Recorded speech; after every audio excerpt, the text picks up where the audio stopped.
Shalom saudara yang terkasih, semua sahabat Mutiara Malam hari ini. Sekali lagi sebuah sukacita jikalau saya boleh kembali bersama dengan saudara untuk memberikan kekuatan dan firman Tuhan hari ini.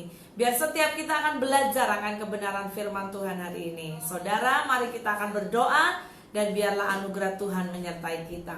Tuhan, kami bersyukur bahwa hari ini kami berterima kasih Tuhan. Biar firman-Mu hari ini yang kami dengar adalah menjadi benih yang akan bertumbuh dan berakar kuat di dalam hidup kami. Hamba berdoa di dalam nama Yesus untuk sesiapa yang akan join live malam ini. Biar Engkau menguatkan kami, membangunkan kami menjadi murid Tuhan sampai Kau datang menjemput kami kembali. Terima kasih Bapa di sorga, terpujilah namamu, kami siap mendengar firman-Mu dan belajar malam hari ini. Dalam nama Yesus kami berdoa, haleluya, amin. Ya saudara yang terkasih, tajuk malam hari ini kita akan pelajari yaitu hidup berpadanan dengan Injil. Sekali lagi saya ucapkan shalom untuk setiap saudara yang sudah join ya. Puji Tuhan, anugerah Tuhan menyertai saudara. Baik Ana, halo Ana, Ofranis ya, dan Pasucu dan setiap saudara yang nanti akan join. Saudara, malam ini saya rindu membangunkan setiap kita dan mendorong untuk kita punya hidup berpadanan dengan Injil. Kita akan belajar dari Filipi 1 ayat 27 hingga ayat 29. Filipi 1 ayat 27 hingga 29 berkata, hanya hendaklah hidupmu berpadanan dengan Injil. Sekali lagi saya baca, hanya hendaklah hidupmu berpadanan dengan Injil Kristus, supaya apabila aku datang, aku melihat, dan apabila aku tidak datang, aku mendengar, bahwa kamu teguh berdiri dalam satu roh, dan sehati sejiwa, berjuang untuk iman yang timbul dari berita Injil, dengan tiada digentarkan sedikit pun oleh lawanmu. Bagi mereka semuanya itu adalah tanda kebinasaan, tapi bagi kamu tanda keselamatan, dan itu datangnya dari Allah. Sebab kepada kamu dikaruniakan bukan saja untuk percaya kepada Kristus. Perhatikan ayat 29 saudara. Sebab kepada kamu dikaruniakan bukan saja untuk percaya kepada Kristus, melainkan juga untuk menderita untuk Dia. Dalam pergumulan yang sama seperti yang dahulu kamu lihat padaku, dan yang sekarang kamu dengar tentang aku. Nah saudara, nasihat untuk hidup berpadanan dengan Injil, saya mau berkata ini merupakan inti dari murid Kristus.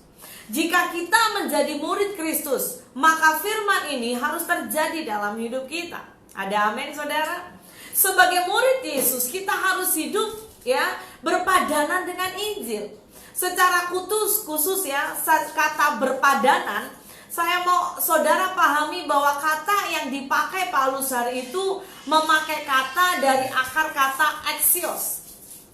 Jadi berpadanan atau hidup berpadanan dengan Injil ini Paulus memakai kata axios. Kata ini mengandung arti sangat dalam saudara. Karena kata ini berbicara untuk atau terjemahan dalam bahasa Inggris itu worthy, layak ya. Jadi artinya adalah orang yang sudah dihidupkan atau kita yang sudah diselamatkan oleh Injil, maka hidup kita seharusnya harus layak untuk hidup atau menghidupi Injil itu. Katakan amin. Jadi hidup kita harus sepadan. Kita harus hidup sesuai dengan Injil itu atau firman Tuhan. Jadi kita hidup, kita harus mencerminkan, mengekspresikan sebuah kebenaran firman Tuhan di dalam hidup kita sehari-hari. Ya saudara, jadi perbuatan kita, kebiasaan kita itu harus diekspresikan karena kita sudah diselamatkan. Dan ekspresinya itu yaitu apa? Yaitu Injil.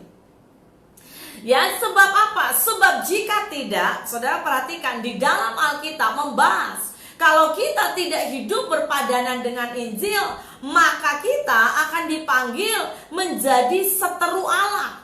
Wow, sangat serius ya. Hidup kita yang tidak berpadanan dengan Injil, hidup yang tidak layak bagi Injil, maka hidup itu dipanggil seteru salib Kristus. Dalam Filipi 3 ayat 18 ya berkata bahwa khususnya hari itu Paulus menjelaskan kata seteru itu menjelaskan sebuah kata yang sangat serius, yaitu musuh. Kalau hidup kita tidak sepadan dengan Injil, maka kita itu dipanggil musuh Allah, musuh Kristus.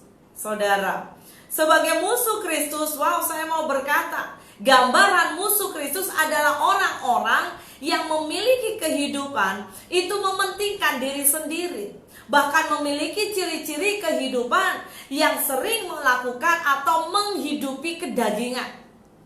Dia lebih cenderung hidup untuk melakukan perbuatan-perbuatan daging sesuai dalam Galatia 5, ya saudara. Jadi gambarannya apa? Seperti Filipi 3 ayat 19, saya mencatat di sini. Filipi 3 ayat 19 berkata, kesudahan mereka ialah kebinasaan, tubuh mereka ialah perut mereka, kemuliaan mereka ialah aib mereka, pikiran mereka semata-mata tertuju kepada perkara duniawi. Wow, saudara, merupakan suatu ingatan yang sangat serius, penekanan yang serius. Bahkan hari-hari ini kita harus sadar, sebab kita hidup di hari yang penuh dengan jabaran. Saya balik lagi, jadi saudara, dengan jelas Filipi 1 ya, khususnya ayat yang ke-27, ini jelas berkata bahwa hidup kita, dikatakan sekali lagi, hendaklah hidupmu berpadanan dengan Injil Kristus. Bahkan tujuannya apa? Supaya apabila aku datang, aku melihat, dan apabila aku tidak datang, aku mendengar, bahwa kamu teguh berdiri dalam satu roh dan sehati sejiwa berjuang untuk iman yang timbul dari berita Injil. Nah, kata hidup yang Paulus pakai di sini juga adalah sebuah kata yang sangat-sangat jarang dipakai. Karena hari itu Paulus memakai kata hidup itu dari akar kata politeomai. Politeomai itu muncul hanya 2 kali, saudara, di dalam perjanjian baru. Makna di dalamnya itu lebih mengarah kepada sebuah pola hidup menurut tatanan tertentu. Di tempat lain kata ini dipakai juga untuk menjelaskan sebuah kehidupan seturut hukum Taurat. Ada dalam berbagai literatur Yunani kuno, kata pelotomoe juga dapat menunjuk kepada kehidupan seorang dari warga negara. Sehingga pemakaian kata hidup yang Paulus pakai, Paulus mau menjelaskan bahwa kehidupan yang berpadanan dengan Injil itu adalah sebagai gambaran kehidupan seorang yang memiliki kewarganegaraan sorga. Katakan amin. Yes, saya baca, saudara. Ini ajaib. Filipi 3 ayat 20 hingga 21 berkata, karena kewargaan kita, perhatikan, karena kewargaan kita, karena kewargaan saudara ada di dalam sorga, dan dari situ juga kita menantikan Tuhan Yesus Kristus sebagai juru selamat yang akan mengubah tubuh kita yang hina ini sehingga serupa dengan tubuhnya yang mulia, menurut kuasanya yang dapat menaklukkan segala sesuatu kepada dirinya. Jadi saudara, hidup yang sepadan dengan Injil itu adalah gambaran bahwa karena kita adalah warga kerajaan sorga. Katakan amin.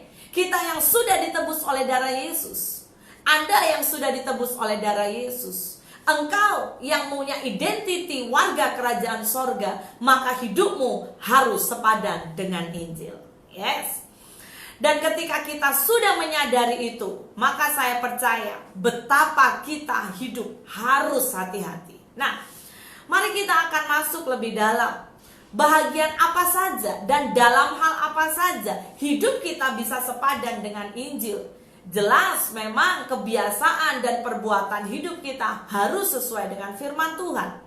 Saya mengangkat salah satu dari apa yang menjadi statement Paulus berkata dalam Filipi 1 ayat 27 bagian C, yang bagian terakhir dikatakan bahwa agar supaya apabila aku datang aku melihat, dan apabila aku tidak datang aku mendengar, bahwa kamu teguh berdiri, perhatikan, dalam satu roh dan sehati sejiwa berjuang untuk iman yang timbul dari berita Injil.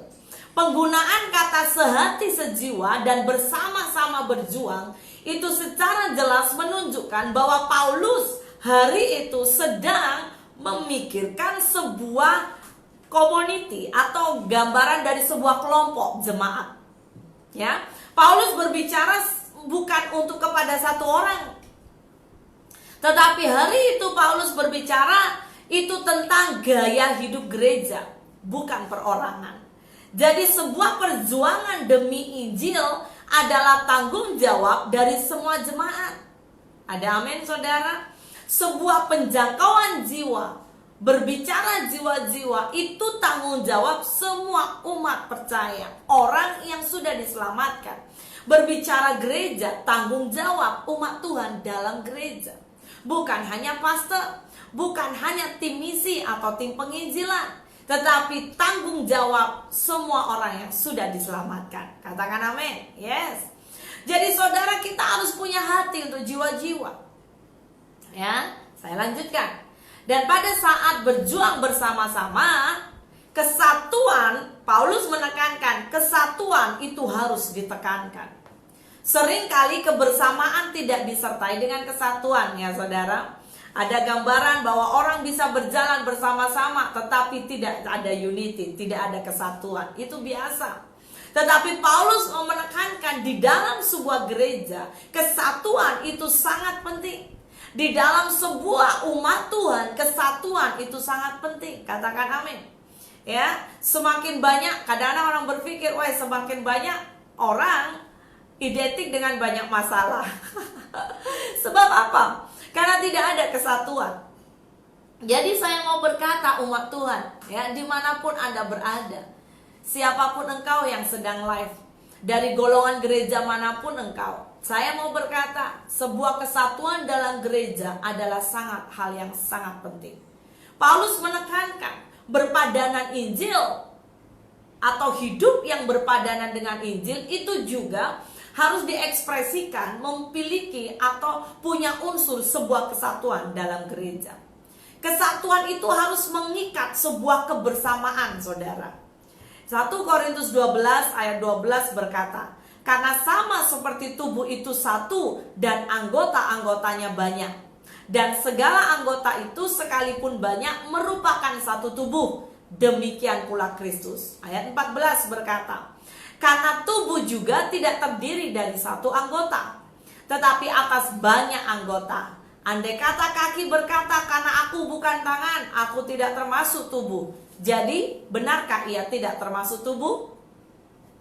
Ayat 19 hingga 20, saya loncat ya. Andai kata semuanya adalah satu anggota, di manakah tubuh? Memang ada banyak anggota, tetapi perhatikan, hanya ada satu tubuh. Amin. Ayat 27 berkata, kamu semua adalah tubuh Kristus, dan kamu masing-masing adalah anggotanya. Jadi pada hari-hari terakhir ini, mari kita sadari, bahkan setiap saudara, ya, dimanapun engkau beribadah, dimanapun engkau bergereja, mari sadari peranmu sebagai anggota tubuh Kristus. Dan saya mendorong, mari mainkan peranmu dengan benar. Ada amin saudara? Karena ketika engkau memainkan peranmu dengan benar, maka Allah akan menghargai apa yang kau lakukan. Ingat, berpadanan dengan Injil, bagian pertama, kesatuan itu penting. Ingat, kita hidup di akhir zaman, ya. Iblis itu punya satu misi, saudara, untuk suka mencerai-beraikan tubuh Kristus, menghancurkan. Saudara masih ingat gambaran ketika dulu Natal pertama, waktu Raja Herodes, ya, hari itu menunjuk pada itu gambaran iblis, di mana Natal pertama Herodes itu mendengar bahwa bayi Yesus sudah dilahirkan, itu dengan yang namanya iri hati dan panas hati di dalam dirinya. Dia tidak mau ada disaingi, tidak ada mau raja lain yang bisa menggantikan dia. Jadi dia mengeluarkan perintah membunuh semua baby di bawah 2 tahun. Untuk mencari apa? Supaya baby Yesus pun meninggal. Sebuah gambaran. Ya, iblis sukanya kerjanya apa? Mencerai-beraikan. Saya mau berkata, siapapun engkau, jangan mau digunakan oleh iblis. Ada amin? Jangan mau dipakai sebagai alat memecah belah gereja, menghancurkan, mencerai-beraikan domba-domba. Jangan mau. Ada amin, saudara. Ya, Yohanes 10 ayat 12b, seperti digambarkan, sehingga serigala menerkam dan mencerai-beraikan domba-domba. Serigala di sini adalah gambaran dari iblis. Ya, kerja iblis itu satu, paling suka adanya perpecahan, paling suka adanya pencerai-beraian. So mari saudara, jaga kesatuan. Ya, sekali lagi kita satu tubuh Kristus. Saudara yang terkasih, setiap kita merupakan anggota tubuh Kristus. Ya, mari hidup di dalam kerukunan, mari hidup di dalam kesatuan. Sebuah praktek kerukunan itu perlu diterapkan dalam kekristenan hari-hari ini. Ya, mari kita ciptakan sampai Yesus datang kedua, ya, menjemput kita di awan-awan. Ada amin? Dalam Ibrani 12 ayat 14e dituliskan, berusahalah hidup damai dengan semua orang dan kejarlah kekudusan. Saudara, ini dua perkara sangat penting. Anda mau hidup berpadanan dengan Injil? Berusaha hidup damai. Hidup damai itu harus ada usaha. Dia tidak akan tiba-tiba pling seperti magic terjadi. No. Ketika engkau hidup dalam berkomuniti, bergereja, umat Tuhan dengan banyak perbezaan, diperlukan adanya sebuah berjiwa besar atau hati yang jiwa besar. Mari saling menerima kekurangan satu dengan yang lain. Mari saling melengkapi, mari saling menutup. Praktekkan kasih dalam hidup kita. Ada amin, saudara? Mari kita menjadi umat Tuhan hari-hari terakhir ini, dikenal menjadi tubuh Tuhan yang bisa dipercaya. Tubuh Tuhan yang bisa membawa damai. Bahkan dikatakan berusahalah hidup damai. Jadi harus diusahakan. Wow, saya tidak suka dengan kawan saya, pastor. Anda harus belajar, usahakan berdamai. Ada amin, saudara? Karena ketika Anda tidak suka berdamai, disitulah salah satu ciri karakter yang iblis sedang transfer dalam hidupmu. So saya berdoa, hati-hati, katakan dalam nama Yesus, cabut dari hidupku. Amin, saudara. Yes. Bahkan bukan hanya berusaha hidup damai, Ibrani tadi mengingatkan buat kita, kejarlah kekudusan. Ya, amat Tuhan, saya mau mendorong hidup ini. Saya mau berkata, terlalu banyak godaan. Hidup di akhir zaman juga banyak godaan. Mari kita hidup, kejarlah kekudusan. Kalau Anda tidak mau mengejar, saya mau berkata, ada orang berkata, aduh sudah terlanjur, menyerah keadaan. Aduh dulu saya tidak sadar. Saya mau berkata, saudara, bukan salah Tuhan, bukan salah siapa-siapa, tapi seringkali karena kita tidak berjaga-jaga.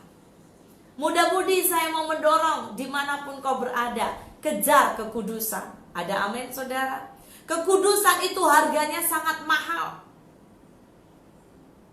Baik yang sudah menikah juga, saya mau berkata, dan saya mendorong kejar kekudusan. Bukan hanya muda-mudi saja yang bisa jatuh dalam dosa. Orang yang sudah tua, bahkan saya mau berkata pelayan-pelayan Tuhan, jaga kekudusan. Mari kenali kelemahanmu di mana.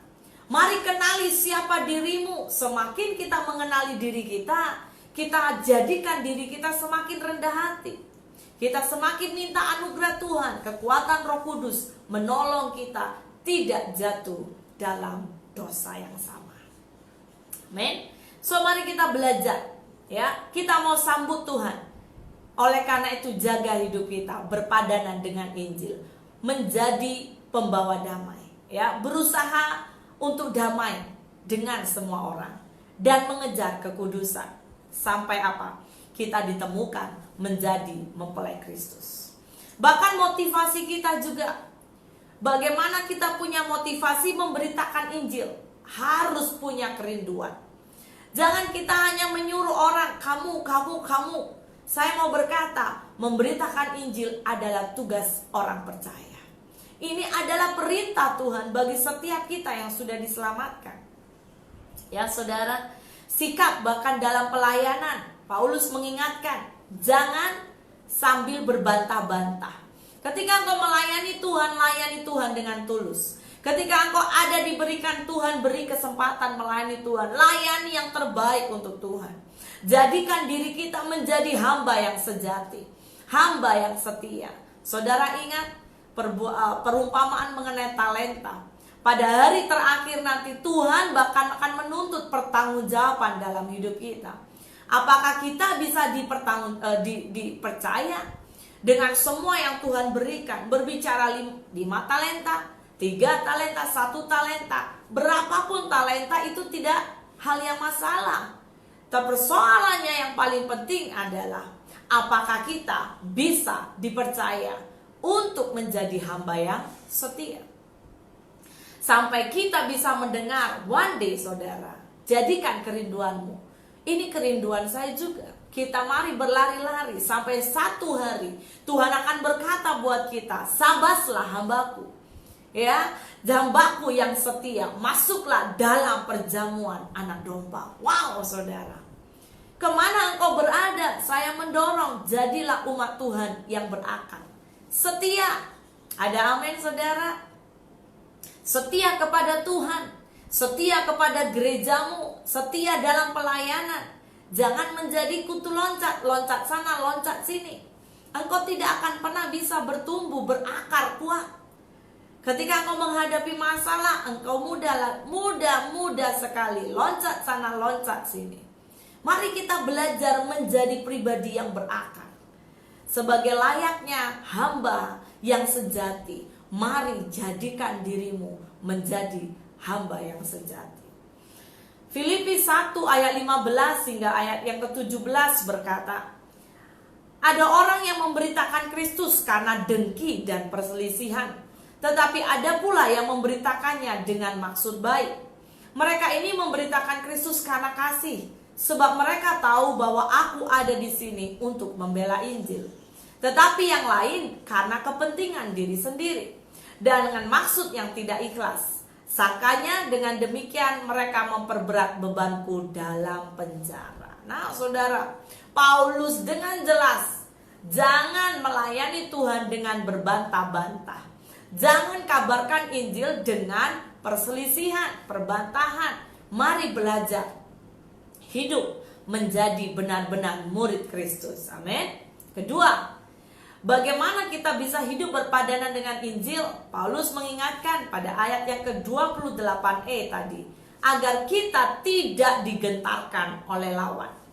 Perjuangan kita tentang Injil, saya mau berkata saudara, secara jelas bukan hal yang sangat mulus, bukan yang semuanya lancar. Ada kalanya akan mengalami yang namanya penganiayaan, ya. Beberapa umat Tuhan di sebagian tempat mereka mengalami. Saya mau berkata, kita jadikan pribadi yang bisa betul-betul juga tidak gentar. Amin. Yang ketiga, berpadanan Injil hidup kita itu gambaran berhubungan tadi, harus siap menderita bagi Kristus. Menjadi pengikut Kristus malam ini, izinkan saya mau berkata, iman kita atau hidup kita itu gambaran kita murid Kristus itu seperti uang koin, saudara. Dalam koin atau uang koin yang sah itu ada dua sisi. Sisi gambar, yang sisi satu lagi yaitu angka. Apakah gambarannya? Itu adalah berbicara bahwa itulah hidup kita. Sisi pertama, bahwa kita umat Tuhan, pasti kita akan mengalami berkat, kemenangan, pemeliharaan, sukacita, damai sejahtera. Wow, ya, kita berpesta, kita mengalami celebration, wow, luar biasa. Tetapi saya juga mau ingatkan bahwa ada sisi kedua yang kita juga jangan lupa, yaitu sisi salib. Kita harus, ya, mengikut Tuhan. Kita jangan lupa, kita perlu melewati penderitaan, kita perlu melewati bayar harga. Kita harus juga punya yang namanya ketaatan. Kita harus punya yang namanya ketundukan. Menjadi murid Tuhan harus punya ketundukan. Ada amin. Kita juga diizinkan melewati pergumulan yang merupakan proses yang kadang-kadang bahkan sering itu tidak menyenangkan untuk daging kita. Tapi saya mau berkata, inilah kehidupan mengikut Kristus. Kita harus hidup dalam keseimbangan. Ketika Tuhan izinkan Anda melewati kehidupan penuh berkat, jangan lupa Tuhan. Ada amin?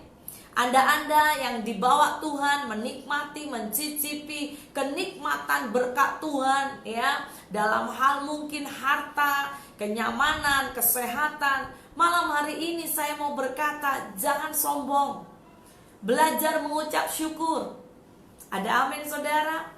Tetapi ada kalanya ketika Tuhan mengizinkan engkau dalam lembah kekelaman dengan air mata, saya juga mau mendorong, jangan pernah kecewa.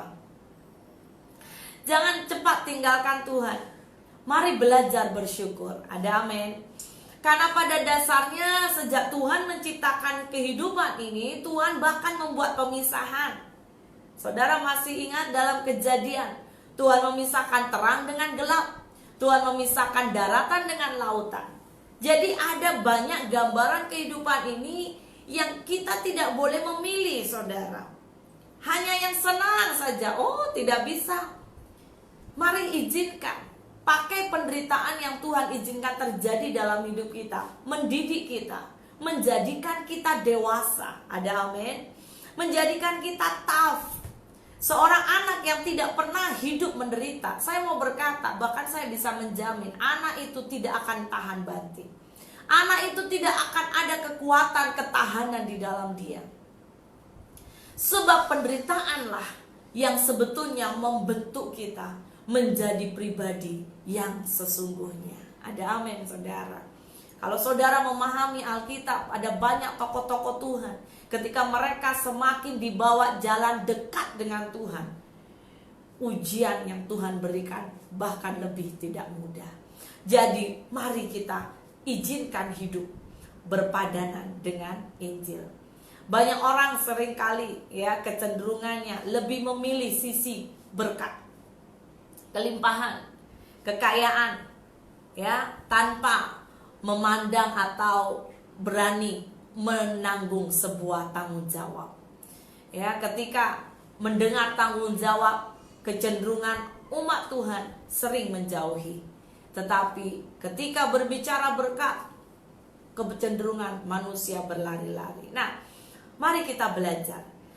Firman Tuhan dalam Matius 16 ayat 24 hingga 25 berkata, "Setiap orang yang mau mengikut aku, ia harus menyangkal dirinya, memikul salibnya dan mengikut aku. Karena barang siapa mau menyelamatkan nyawanya, ia akan kehilangan nyawanya. Tetapi barang siapa kehilangan nyawanya karena aku, ia akan memperolehnya." Ada amin, saudara? Jadi dimanapun Anda berada, jadilah pengikut Tuhan yang sejati. Ada amin? Dalam hal ini mengingatkan kita, bahkan ketika kita mengikut Tuhan, pertama-tama kita harus apa, saudara? Menghitung biaya. Biaya apa? Yaitu harga yang harus dibayar. Jadi ada harga yang harus dibayar. Jangan kita hanya mau sukanya semua free.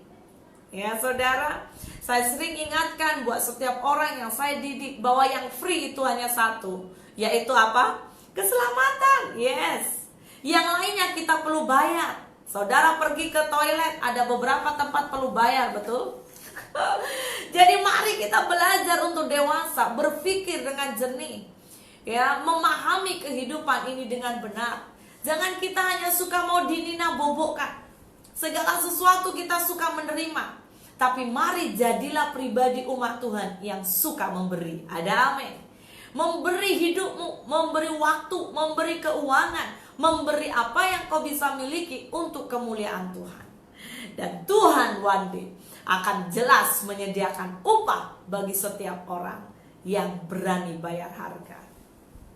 Filipi 2 ayat 12 berkata, "Hai saudara-saudaraku yang kekasih, kamu senantiasa taat. Karena itu, perhatikan, tetaplah kerjakan keselamatanmu dengan takut dan gentar. Bukan saja seperti waktu aku masih hadir, tetapi terlebih pula sekarang waktu aku tidak hadir." Jadi keselamatan itu harus dikerjakan. Saudara, saya mau meyakinkan buat setiap Anda, jangan pernah Anda terkecoh dengan beberapa pengajaran sekali selamat, forever selamat, sekalipun Anda berbuat dosa. Saya mau berkata, saudara, keselamatan itu harganya mahal. Pertama kali ketika engkau terima Yesus sebagai juru selamat pribadi, yes, engkau akan masuk surga kalau hari itu engkau meninggal. Tapi jika engkau diberi Tuhan waktu, umur masih panjang, Alkitab ini jelas berkata, kerjakanlah keselamatanmu. Dikatakan tetaplah taat dan setia, tetap kerjakan keselamatanmu. Katakan amin, umat Tuhan. Dimanapun Anda berada, ini kebenaran. Ya, jangan engkau terlalu bangga oleh karena kakek nenekku sudah Kristen, aku pasti masuk surga. Belum tentu. Kalau engkau tidak kerjakan keselamatanmu mulai hari ini, saya mau berkata, jangan sampai satu kali engkau menyesal. Mari kita kerjakan keselamatan kita. Saya juga mengerjakan keselamatan saya. Kita berlari-lari, kita bertanding, kita berlomba-lomba. Ada amin? 1 Petrus 3 ayat 7. 1 Petrus 3 ayat 7 berkata, sebab lebih baik menderita karena berbuat baik jika hal itu dikehendaki Allah, daripada menderita karena berbuat jahat. Ya, dengar ini saudara. Biarlah hidupmu mulai hari ini, pertama, konsep pikiranmu akan diubah. Ketika konsep pikiranmu diubah, engkau sadar identitimu warga kerajaan sorga, maka setiap tindakanmu, setiap perbuatanmu akan berubah. Maka saya yakin dan percaya ada banyak orang di sekelilingmu akan diberkati melalui hidupmu. Hidupmu tidak akan menjadi batu sandungan lagi, tetapi hidupmu akan benar-benar membawa terang, membawa kemuliaan bagi Tuhan. Dalam sebuah buku dengan tajuk If God is Good, yang ditulis oleh Randy Alcorn berkata, suffering creates a sphere of influence for Christ that we couldn't otherwise have. Ini berbicara bahwa penderitaan menciptakan lingkup pengaruh bagi Kristus yang tidak dapat kita miliki. Jadi, saudara mari izinkan. Ya, Alkitab bahkan Paulus mengingatkan, bersukacitalah dalam penderitaan. Anggaplah sebuah kebahagiaan. Wow, haleluya. Konsep Kristen berbeza dengan dunia. Kalau dunia berkata penderitaan itu harus duka cita, tapi kita, penderitaan di dalam Tuhan, Tuhan berkata berbahagia. Sebab lewat penderitaan seringkali anak-anak Tuhan akan mengalami kehidupan rohani yang semakin dibawa Tuhan naik. Ya, saudara, Anda akan semakin dekat dengan Tuhan, akan semakin engkau melekat punya hubungan intim dengan Dia. Jadi pada malam hari ini dorongan saya adalah, ingatlah saudara, jangan tinggalkan Tuhan. Hiduplah berpadanan dengan Injil. Apapun yang kau hadapi, percayalah, Tuhan berikan engkau kekuatan untuk menanggung segalanya. Amin. Mari kita sembah Tuhan. Yes Lord, segala perkara dapat kami tanggung ya Tuhan.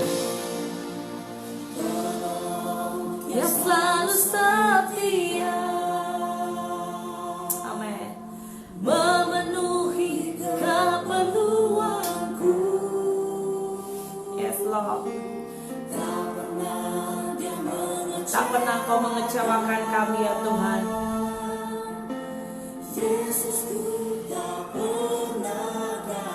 Mari angkat tanganmu saudara. Amin. Dapat ku tangguh yang memberi kekuatan, Tuhan Yesus penolong dan sahabat. Amin. Tetap percaya Tuhan setia. Tetap percaya Tuhan setia. Amin saudara. Amin. Haleluya. Terima kasih Tuhan.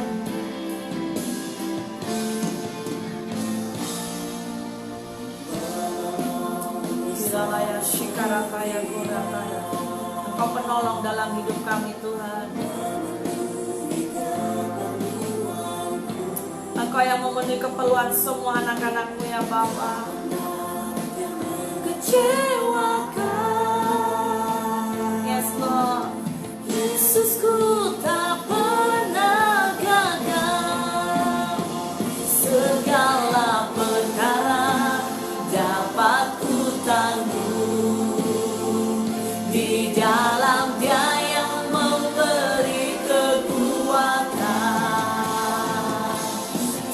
Tuhan Yesus tak menolong dan sahabat.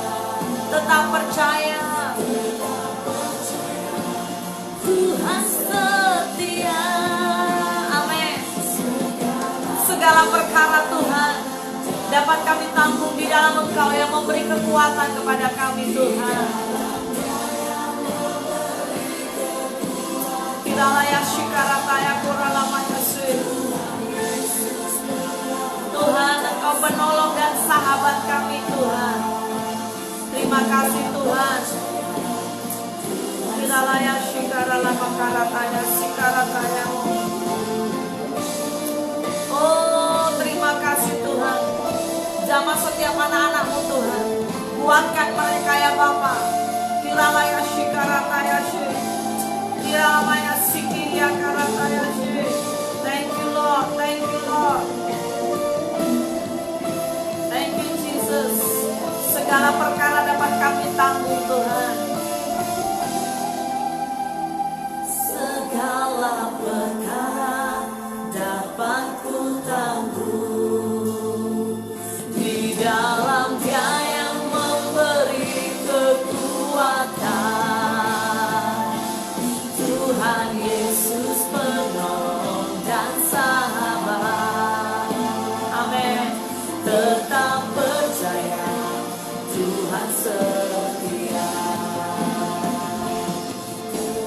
Percaya.